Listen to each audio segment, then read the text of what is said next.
Hali gani mwanafamilia wa channel tupendwa hii hapa ya Bizoza Media. Kama ndo mara kwa kwanza basi nikusii usisahau kusubscribe, kulike, kushare pamoja na kucomment. Bwana, tumeweza kuona dada yetu Nifa ni magumu mangapi ambayo aliweza kuyapitia, lakini leo hii tumeweza kuona bibi huyu ameweza kupata na furaha kubwa baada ya mama yake mzazi kuweza kumtembelea gerezani, na watu wengi walitamani kuweza kuona haya yote ambayo yanayomtokea bibi Nifa yakawe kama historia kwake. Na pia tumeweza kuona Mange Kimambi alivyoweza kumpambania bibi Nifa kuweza kuhakikisha anamnunulia gari, lakini tumeweza kuona gari hiyo ambayo aliweza kumnunulia kwa upande wa mama yake aliweza kuikataa, na akasema kwamba sitaki kabisa kuweza kuona hizi drama kwa kipindi hiki zinazoendelea,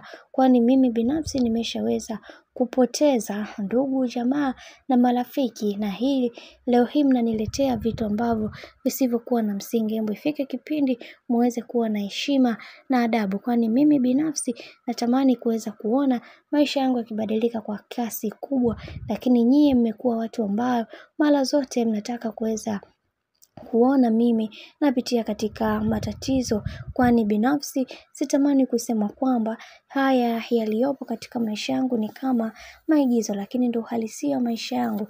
Na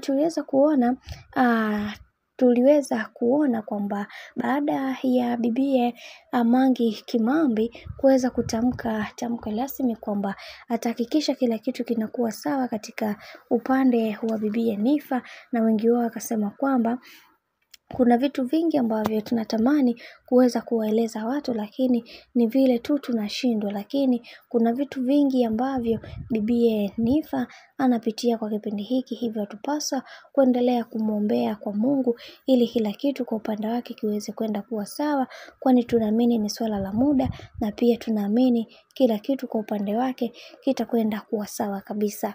Lakini kwa hicho ambacho kinachoendelea kwa kipindi hiki, kiukweli kinazidi kumuumiza sana mama yake mzazi Nifa, kwani kwa kipindi hiki amekuwa mtu ambaye mara zote anatamani kuweza kuona mtoto wake anaishi maisha yake ya kawaida.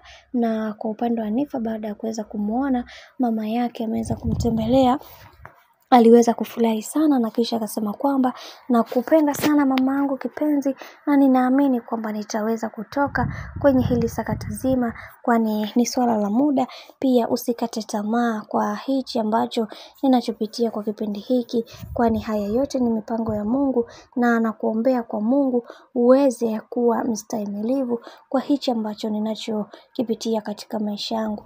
Ninaamini kwamba wewe ni mwanamke wa shoka, najua haya ninayoyapitia kwako utayaona tu kama ya kawaida. Lakini kwa upande wa mama Nifa, aliweza kuelekeza kichwa chake pembeni, kisha akamwitikia mtoto wake kwa ishara, akasema sawa kwa kutingisha kichwa, na kisha akamwambia wacha niende, nitakuja kukuona wakati mwingine, ila naamini kwamba haya yote yatakuwa na mwisho na kila kitu kitakuwa sawa. Endelea kumuomba Mungu wa mbinguni, ataendelea kukusimamia kwa hichi ambacho kinachoendelea kwa upande wako, na pia kupaswa kuweza kuwa makini kuhakikisha kila kitu kinakwenda kuwa sawa. Bwana, mambo ni mengi sana kuhusiana na hili sakata zima la bibi Nifa, na tumeweza kuona ni namna gani mama yake mzazi anampenda sana mtoto wake, na hii ni baada ya kwenda kumtembelea kituo cha polisi. Bwana, mambo ni mengi, alafu muda ni mchache. Mimi nikusii kitu kimoja, kama ndo mara kwa kwanza basi usisahau kusubscribe, kulike, kushare pamoja na kucomment.